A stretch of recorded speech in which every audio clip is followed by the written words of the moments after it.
We're continuing with the question 3, part C of May, June 2025, variant 2.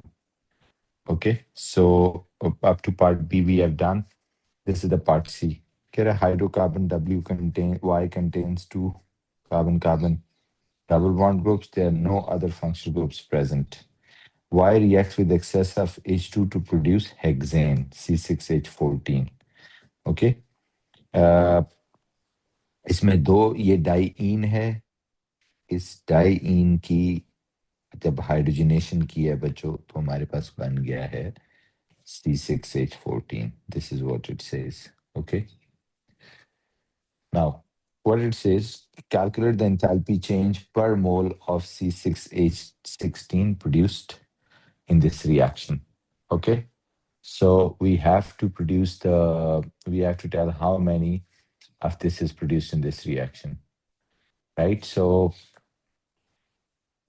okay. So here we go. So what we have to do, bond energy values are already given. Okay, so we know that the bond energy values are already given, so it must be C6H10 plus 2H2 gives us C6H14. Okay, C6H10 मैंने इसे लिखा कि there must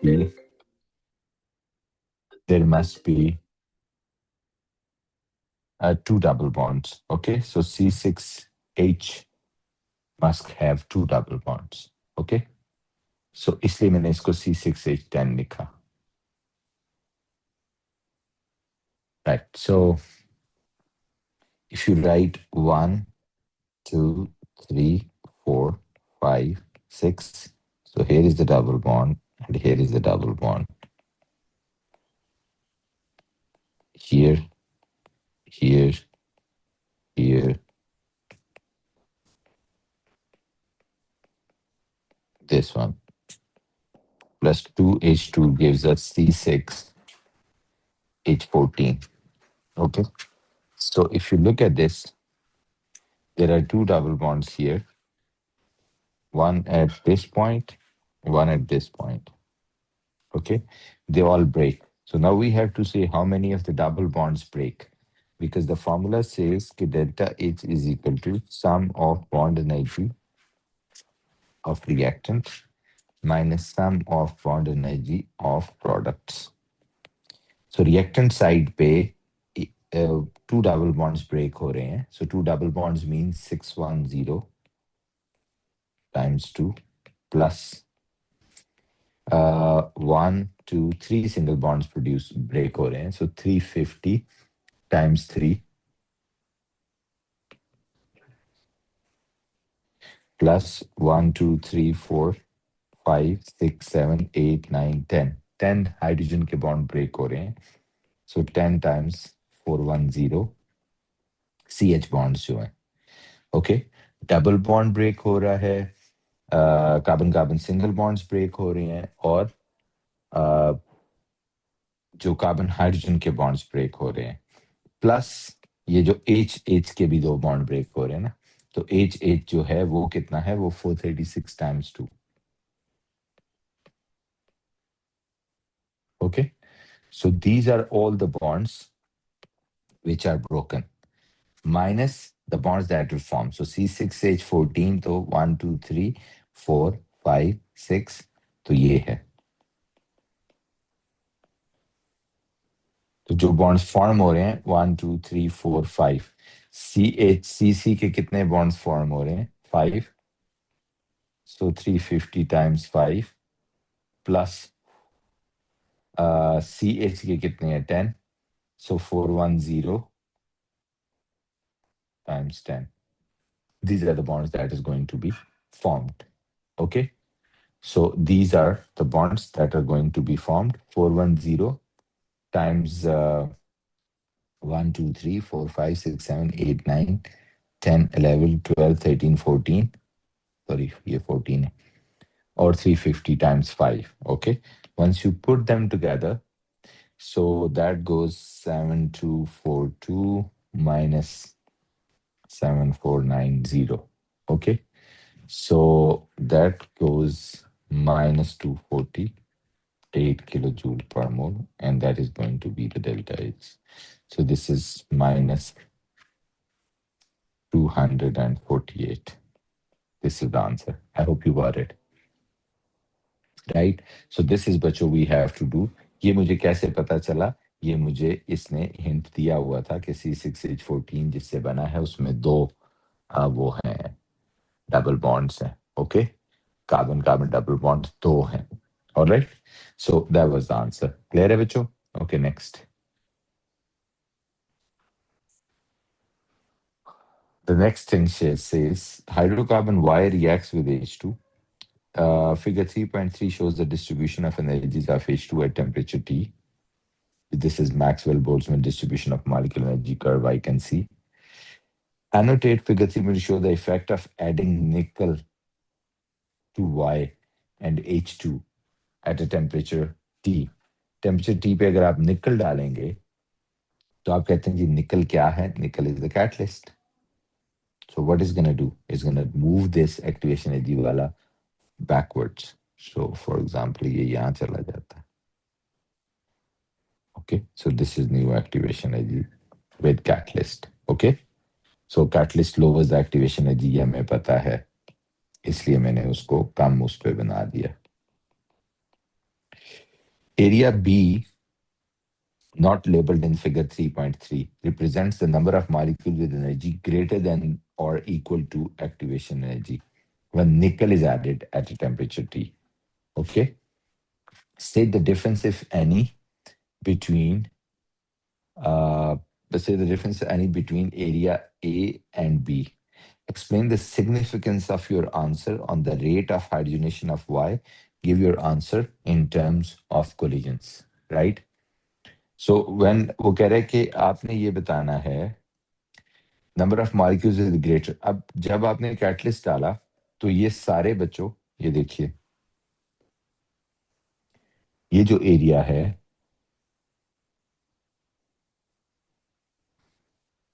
ये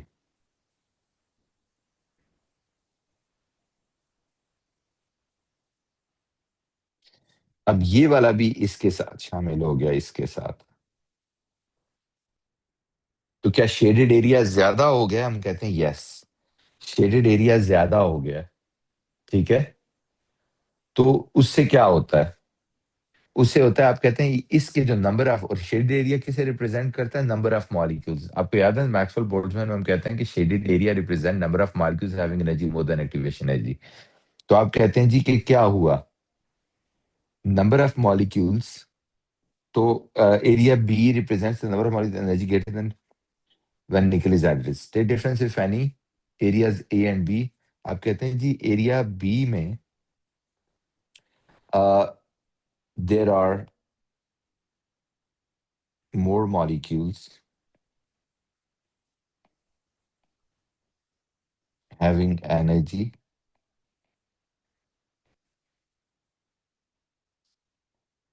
more than activation energy.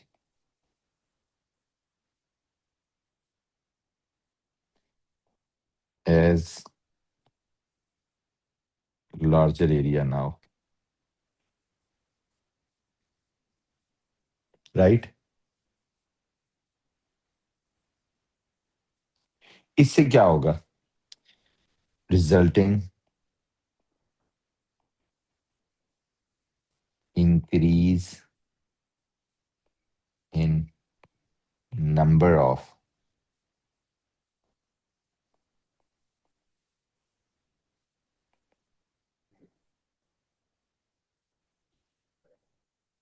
successful collisions, hence more rate.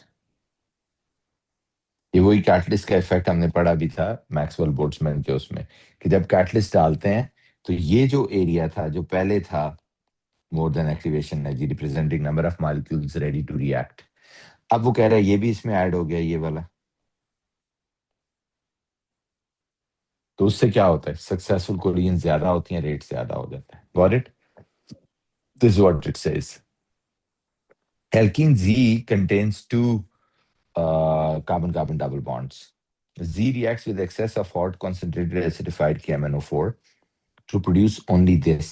ये ketone है 3 carbon वाला, और ये क्या है?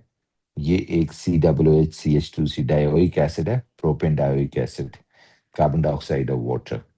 Okay, suggest structure of Z, right? वो कह रहा है आपने Z का स्ट्रक्चर सजेस्ट करना है. अब आपको पता है, मैंने आपको याद है अल्कीन में हम ये करते हैं इस चीज को, कि लेट से मैंने इधर से शुरू कर दिया यूं. तो कार्बन डाइऑक्साइड वाटर कब बनते हैं बच्चों? जब डबल बॉन्ड CH2 होता है, यानी 2 हाइड्रोजन होते हैं किसी भी कार्बन के डबल बॉन्ड के ऊपर, तो आप कहते हैं जी CH2 जो होता है, so carbon carbon double bond होता है, तो इसलिए ये कार्बन डाइऑक्साइड वाटर बनते हैं ये, क्योंकि ये CH2 होता है. Got it? तो ये CH2 था, इसलिए मैंने इसके साथ लिख दिया. और ये CH होगा, ये CH इसलिए होगा कि ये जो COOH जब बनता है तो ये CH होता है, फिर आगे CH2 है, फिर ये भी क्या होगा CH, ये वाला, और यहाँ डबल बॉन्ड. ओके, लेकिन ये जो कीटोन बना है ये वाला C, ये CH नहीं होगा, ये C होगा, जिसके इधर भी CH3 है और जिसके इधर भी CH3. Got it? सो ये बेसिकली इन सब को मैंने कंबाइन करके ये इसका स्ट्रक्चर बना दिया बच्चों. इस कार्बन डाइऑक्साइड वाटर को बेस पे मैंने इसको कार्बन CH2 लिख दिया, इस CH की बेस के ऊपर मैंने इसको CH लिख दिया, क्योंकि हमने ये पढ़ा है कि जो जब डबल बॉन्ड की ऑक्सीडेशन होती है तो जो CH होता है वो COOH बन जाता है. ऑक्सीडेशन सिर्फ उन्हीं कार्बन की होती है जिन पे डबल बॉन्ड होता है, और जो CH2 होता है वो कार्बन डाइऑक्साइड वाटर बन जाता है, और जो CO होता है वो C होता है, वो CO बन जाता है. इस बेस पे ये मैंने सारा स्ट्रक्चर बनाया. सो this is the structure of Z जो हमारे सामने आया. Got it? सो इस तरह करके हमने इसको बनाया बच्चों. फिर मैं दोबारा से कहता हूँ, इसको देख के, इन तीनों को देख के मैंने ये बनाया. ये कीटोन था, ये डायोइक था, और ये आगे कार्बन डाइऑक्साइड वाटर था. इन तीनों को आपके सामने मैंने देख के इसका स्ट्रक्चर को डेवलप किया है. ओके, नेक्स्ट वो कह रहा है जी कि इसी चीज को आगे लेके चलते हैं. या दैट्स ऑल, ये question number this is done. So कोई सवाल है तो प्लीज पूछ लीजिए, when I am moving on to the next question. Okay, if you have any question please do ask me, otherwise you are done for this question. Next. Okay, question number 4. Question number 4 says that the propanoic acid, this one, reacts with reducing agent Q to produce propane 1-ol. This suggests the formula of reducing agent. Carboxylic acid को अगर आपने reduce करना हो, 2 reducing agent हम use करते हैं बच्चों, एक NaBH4, एक LiAlH4. कार्बोक्सिलिक एसिड के लिए आपको याद है LiAlH4 यूज होता है. तो नेम सजेस्ट द फार्मूला, तो आपको फार्मूला लिखना है LiAlH4, lithium aluminum hydride. Complete the equation to show the reduction of propanoic acid to propane 1-ol.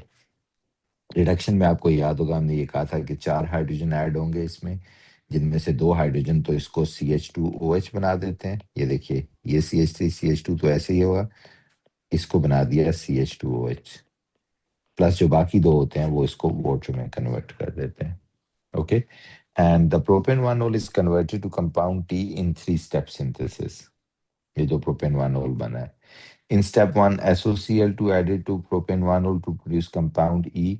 तो आप कहते हैं जी पहले स्टेप में अगर आप प्रोपेन 1-ol में ऐड करेंगे SOCl2 thionyl क्लोराइड, तो आपको पता है ना Cl जस्ट रिप्लेस हो जाएगा विद OH, तो आपके पास 1 क्लोरो प्रोपेन बन जाएगा. In step 2, E reacts with suitable reagent to produce butane nitrile. आप कहते हैं जिससे नाइट्राइल बनाना है, तो आपको याद होगा KCN और NaCN एथेनॉलिक यूज होता था. मुझे क्वेश्चन नहीं पता अभी क्या है, मैं तो जो वो कह रहा है वो साथ साथ रिवाइज कर रहा हूँ कि KCN और NaCN अल्कोहलिक और ethanolic and heat and reflux करें, तो इसमें Cl की जगह कौन आ जाता था? CN. तो क्योंकि नंबर ऑफ कार्बन इंक्रीज हो गए, इसलिए प्रोपेन से ये साथ ब्यूटेन भी बन गया, तो इसे आप ब्यूटेन नाइट्राइल कहते हैं. Butane nitrile is treated with NaOH aqueous. तो आपने एक तरह से ब्यूटेन नाइट्राइल की क्या करने जा रहे हैं? हाइड्रोलिसिस. और जब आप इसकी हाइड्रोलिसिस करते हैं तो आपको याद होगा कार्बोक्सिलिक एसिड का ये सॉल्ट बन जाते हैं. ओके, और फिर अगर आप इसमें एसिड डाल दें तो ये कार्बोक्सिलिक एसिड बन जाता है finally. But name the type of reaction in the step 1। Step 1 में जो रिएक्शन हो रहा है उसका बताएं। वो अल्कोहल की क्या हुई, सब्सटीट्यूशन हुई, जिससे क्या बन गया, हेलो एल्केन बन गया। So the step 1 is substitution. Reagent की conditions required in step 2। Step 2 में रिएजेंट एंड कंडीशंस रिक्वायर्ड क्या है इन द स्टेप 2, मैंने लिखा हुआ है KCN और NaCN dissolved in ethanol and heat under reflux। KCN or NaCN dissolved in ethanol or HUR, यानी heat under reflux। You can describe the reaction of butane nitrile with NaOH aqueous, right? वो कहते हैं जी ये जो reaction होता है जिसे hydrolysis कहते हैं वो है CH3CH2CN। हाइड्रोलिसिस है, ये रिएक्शन तो पानी के साथ है लेकिन अल्कलाइन है तो साथ एल्कली भी लिख दिया हमने। ओके, तो आज जैसे मैंने बताया सॉल्ट ऑफ कार्बोक्सिलिक एसिड बन जाएगा और साथ अमोनियम सॉल्ट बनता होता है, प्लस यहाँ बन जाएगा अमोनियम हाइड्रोक्साइड क्योंकि एल्कलाइन है। ओके,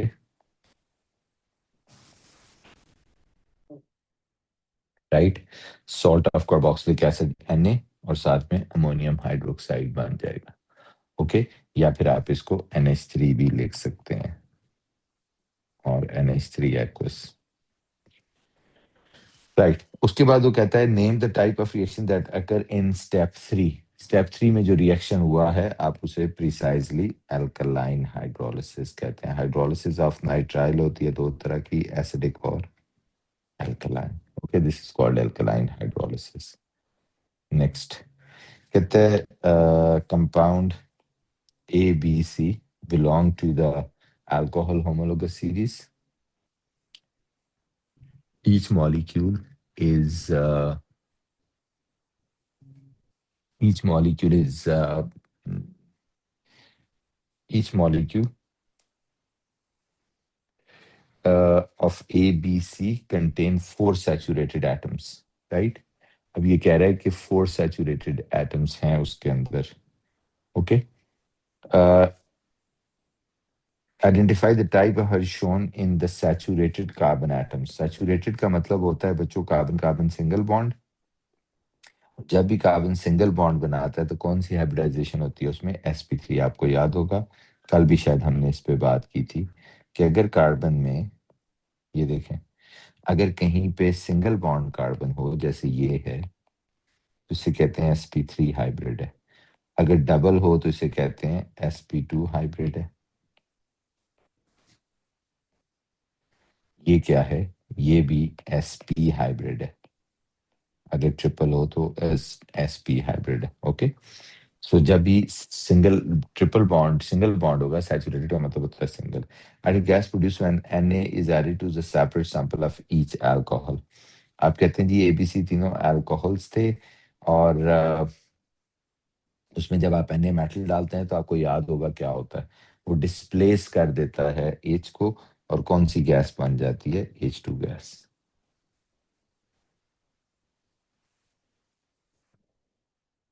और इसमें 4 सैचुरेटेड कार्बन एटम है, याद रखना। Describe the role of Na in this with alcohols. Na की अपनी क्या होती है, ऑक्सीडेशन होती है। तो जिसकी ऑक्सीडेशन होती है वो क्या एक्ट करता है, एक रिड्यूसिंग एजेंट के तौर पे बिहेव करता है, right. So it is a reducing agent. कैसे करता है मैं आपको याद करवा देता हूँ। अगर लेट से यही अल्कोहल है कि ये Na से जब आप इसे रिएक्ट कराते हैं तो आपको याद है ना, Na इस एज को डिस्प्लेस कर देता है। ओके, तो जब इस एज को डिस्प्लेस करता है तो ये बन जाएगा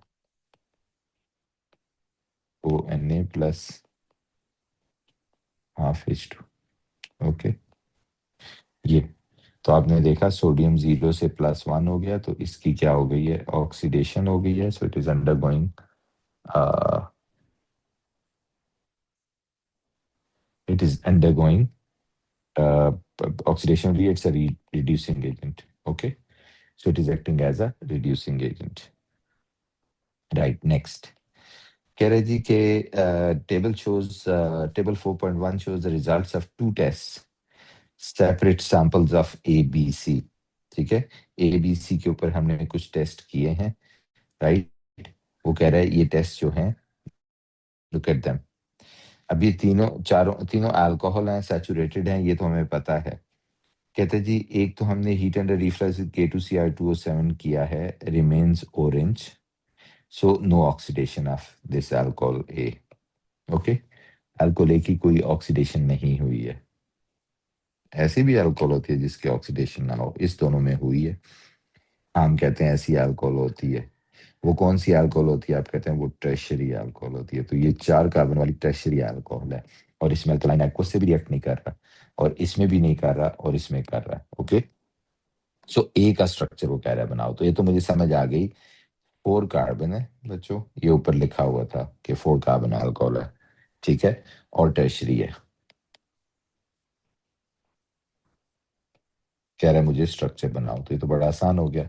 आप कहते हैं टर्शियरी कौन सी होती है? जिसके OH के साथ 3 अल्काइल ग्रुप अटैच हो, तो 4 कार्बन टोटल बनाने थे, तो ये भी CH3 कर देता हूँ, ये भी CH3 कर देता हूँ, ये भी CH3 कर देता हूँ। उसने स्ट्रक्चर ही कहा था, तो मैंने स्ट्रक्चर ही बना दिया। ओके, सो इसको इस तरह भी लिख सकते हैं, CH3C, ये OH, ये CH3 और ये CH3। बाद दफा इसको इस तरह भी लिख देते हैं, CH3 thrice COH।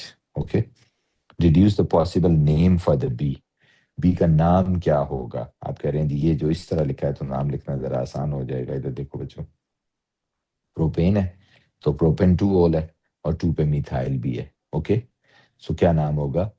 Methyl propane, नहीं सॉरी, क्या क्या, हाँ सॉरी सॉरी, ये ए का नहीं पूछ रहा, बी का। Deduce the possible name for B. अब बी आपको ढूंढना होगा, ए तो आपने बता दिया, बी क्या होगा? बी की ऑक्सीडेशन हो रही है, और दूसरा इसमें आयोडीन से रिएक्ट नहीं कर रहा, इसका मतलब है CH3 नेक्स्ट टू वो नहीं है। ओके, ये 1 पे होना चाहिए। ओके, वो कहता है जी कि बी एक अल्कोहल है, लेकिन उसमें अगर मैं 1 पे OH लगा देता हूँ, लेट से ये प्राइमरी अल्कोहल बना देता हूँ इसको, ठीक है, B is a primary alcohol, तो आप कहते हैं यस पॉसिबल है, उसकी ऑक्सीडेशन हो रही है 1 2 3 और ये 4। यस, तो आप कह रहे हैं ये ब्यूटेन 1 ओल हो सकता है, क्योंकि देखें इसमें ऑक्सीडेशन भी होगी, और अल्कलाइन एक्वस से रिएक्ट नहीं करता। अल्कलाइन एक्वस से रिएक्ट करने का मतलब ये होता है कि CHOH हो, यानी OH कार्बन नंबर 2 पे ही लगाना है आपने, ठीक है। जैसे देखें आइडेंटिफाई द सी कह रहा है, अब सी मुझे समझ आ गया, इसकी ऑक्सीडेशन भी करनी है और आयोडीन से भी रिएक्ट कराना है। इसका मतलब अगर इसमें 4 कार्बन है, तो कार्बन नंबर 2 पे OH लगाना है, क्योंकि तभी वो CH3 से रिएक्ट करेगा ना। तो 1 2 3 और आगे 4। तो क्या नाम हो गया फिर इसका? इसका नाम हो गया ब्यूटेन 2 ओल। सर ये बी ठीक है, वाला वो दोबारा से ब्यूटेन, जी बी वाला देखो, बी में उसने क्या कहा था? बी में उसने कहा है कि ये देखिए, ये बी है कि ऑरेंज टू ग्रीन होता है, और no visible change with I2 होता है। ऑरेंज टू ग्रीन का मतलब है उसकी ऑक्सीडेशन हो रही है, यानी मुझे उसने कहा है कि बी जो है एक 4 कार्बन है, अल्कोहल है, और उसकी ऑक्सीडेशन भी होती है। बस उसने ये कहा है, तो इसका मतलब है मैं 4 कार्बन कोई भी अल्कोहल बना दूं, जैसे ब्यूटेन 1 ओल बना देता हूँ। ओके, ये एक 4 कार्बन अल्कोहल है, ये ब्यूटेन 1 ओल इज अ 4 कार्बन अल्कोहल। अब आप देखें क्या ये ऑरेंज टू ग्रीन होगी K2Cr2O7 डालने से? यस, प्राइमरी अल्कोहल है, उसकी ऑक्सीडेशन होगी। क्या ये आइडोफॉर्म से करेगी? नहीं, आइडोफॉर्म से वो अल्कोहल करती हैं जिसमें CH3 CHOH होता है, यानी दूसरे नंबर पे OH अटैच होता है। समझ आ गई बात? सो इस बेस पे मैंने इसको सिलेक्ट किया। Is it clear now? Yes sir. Okay, next question. That's all about this question number 4. Let's come to the question number 5 now. Okay, question number 5. Question number 5 says, look at this. In question number 5, he's saying,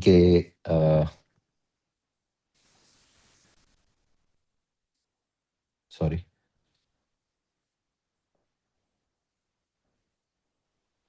ये compound है, उसका नाम उसने बताया जी vitamin C है। Okay, this is a compound named as vitamin C. Deduce the empirical formula of vitamin C. देखिए empirical formula निकालने का तरीका ये होता है कि पहले आप मॉलिक्यूलर निकाल लेते हैं, 1 2 3 4 5 6। तो आप कह रहे हैं जिसके 6 कार्बन है, ठीक है, और 1 2, यहाँ 2 हाइड्रोजन है, यहाँ 1 है, यहाँ 1 है, और 1 2 3 4, 1 2 3 4।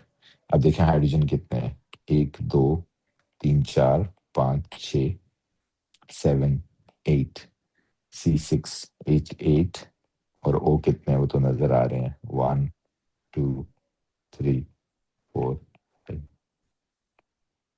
यही है ना, 1 2 3 4 5 6, सॉरी ये।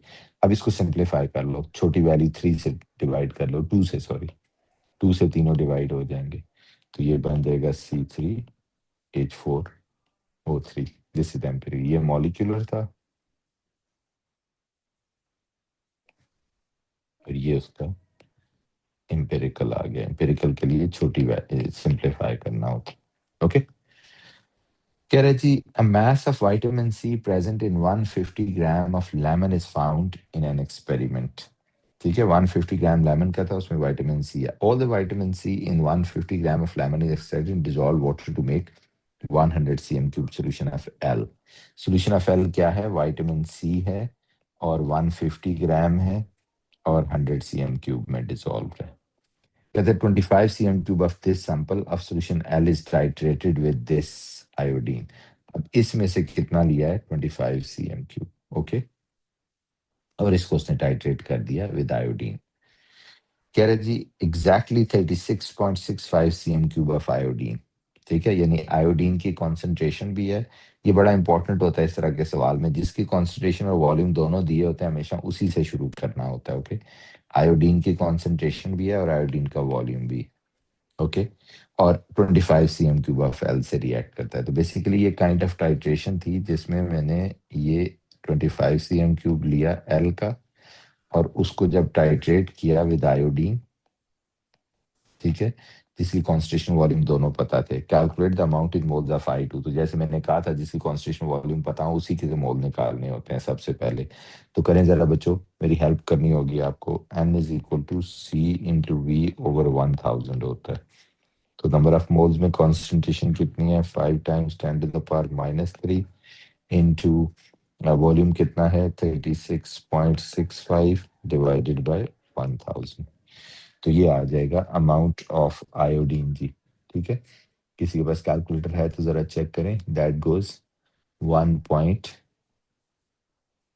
कितना आता है, 1.833 टाइम्स 10 टू द पावर -4।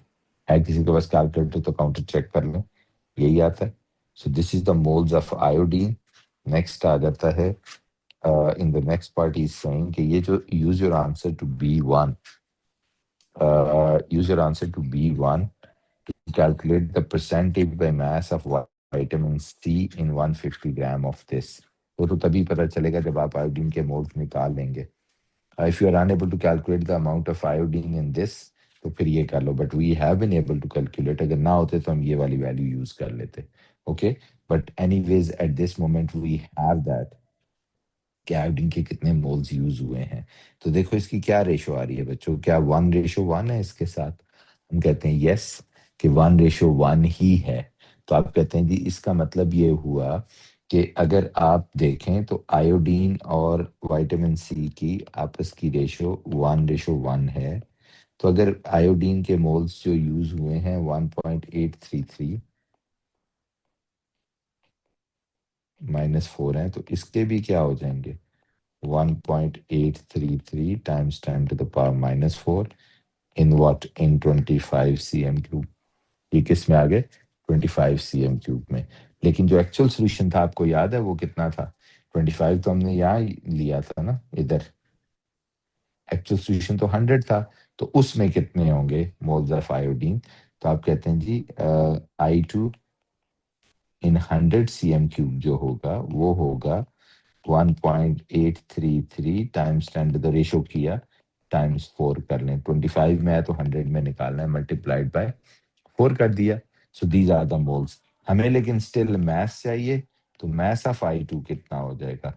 आप कह रहे हैं 1.833 times 10 to the power minus 4 times 4 times उसका जो sorry not maths of, my apologies, ये आ गया विटामिन सी का हमें चाहिए, राइट? सो जो विटामिन सी है, it's not iodine, sorry, vitamin C in 100 cm3। Sir 4 से क्यों मल्टीप्लाई किए? ये देखो ना, ये जो मोल्स आए हैं विटामिन सी के कितने वॉल्यूम में आए हैं, ये देखो जो मैं नीचे में इसको हाईलाइट कर रहा हूँ, कितना वॉल्यूम टाइट्रेशन में यूज हुआ था, 25 ना। इधर देखो ये इसमें आए हैं, और ये जो 25 है ये हमने कहाँ से लिया था? यहाँ से, जो 100 cm3 था, जिसमें 150 ग्राम डाला हुआ है, ठीक है? तो मैंने 4 से मल्टीप्लाई कर दिया, क्योंकि 25 में इतने मोल्स हैं तो 100 में कितने होंगे, ओके? फिर उसके बाद एंड में इसका MR, तो जो विटामिन सी का MR है, क्योंकि हमें तो मैथ चाहिए ना, मैथ ऑफ विटामिन सी चाहिए, तो विटामिन सी के MR से इसको मल्टीप्लाई कर देते हैं, जो कि बनता है 176, ओके? तो जब आप इसको इससे मल्टीप्लाई कर देंगे तो that gives you the mass, right? So ये आएगा, आप जरा कैलकुलेटर है किसी के पास, चेक करें जरा कितना होगा। 1.833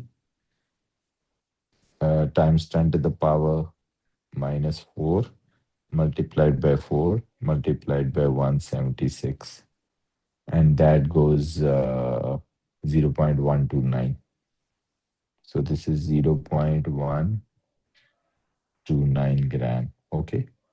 सो अगर ये 0.129 ग्राम है, ये मास ऑफ विटामिन सी है इन 150 ग्राम, तो इसकी अगर आपने परसेंटेज निकालनी है तो वो आ जाएगा 0.129 डिवाइडेड बाय 1, कितना था total mass, sorry, 150 gram divided by 150 multiplied by 100, that gives you the percentage. So 0.129 divided by 150 and multiplied by 100, that gives you 0.086% of vitamin C. Okay, ये परसेंटेज निकाल दिया आपने। Is it clear now? किसी को कुछ सवाल पूछना है तो पूछ लीजिए। क्लियर है बच्चों?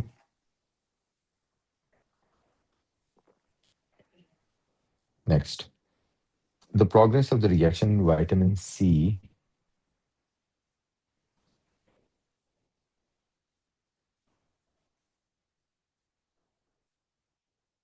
with I2 to produce M is monitored using infrared spectroscopy. The table indicates the presence of some absorptions in the for vitamin C.